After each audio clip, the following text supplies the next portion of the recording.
The German Marine barracks where we stayed, there was a causeway out, there was, I would just say, quay all around, and small boat yards all around this outer perimeter.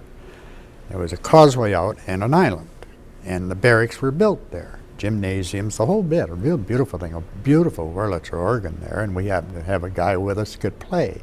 But at any rate, that's where we were building it. So I remember we got there, obviously probably the first ones there that bothered to build it, and got looking around. I remember going down in the basement and opening a wooden case and finding occupation money. And I'm talking a wooden case that deep, about that long, about like this.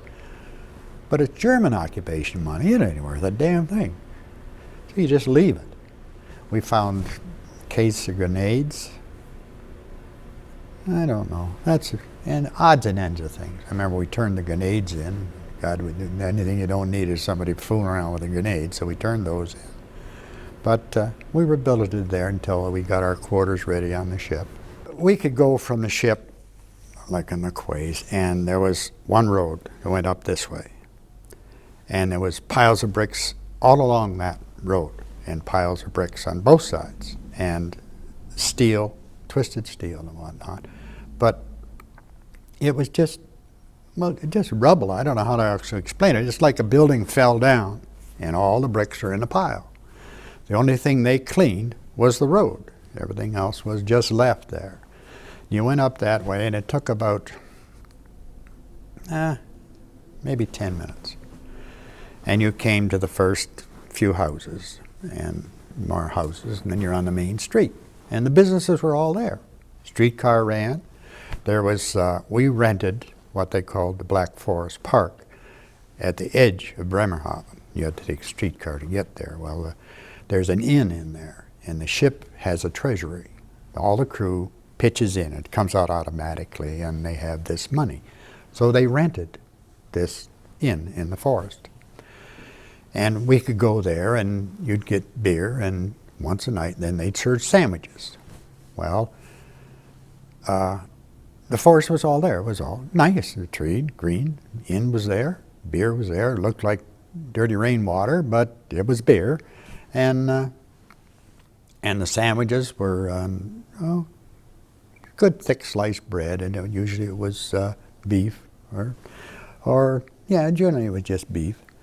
And that was your one place you could go, that and the Red Cross. There was no fraternization. You're not supposed to go into the shops and stores in town.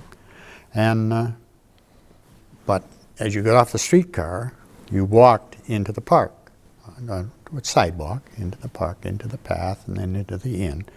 And there was all girls all along there. And you'd ask a girl if she'd like to go, and you take her in, and you dance, have a beer, and each have a sandwich. Well, the girls never ate their whole sandwich. They would eat part of it. They'd wrap the other part and take it home. That's the way it was. There was a little park in the center of town, and that was, people would go there that had things to sell. And I have a watch, a pocket watch, that I bought in the park from an older gentleman. And I don't know, I think it was a confirmation gift from what I can decipher inside. But it's old enough to be a cylinder movement. Not a mainspring stuff, it's a cylinder movement, which surprised. I had it to a jeweler to get it cleaned and stuff. And it still works. It'll run 6 to 8 hours, then it has to be wound again. But it still runs. And but that, I forget what I gave him for that. Maybe four packs, maybe 5 packs of cigarettes. But they didn't have anything left. They were selling everything.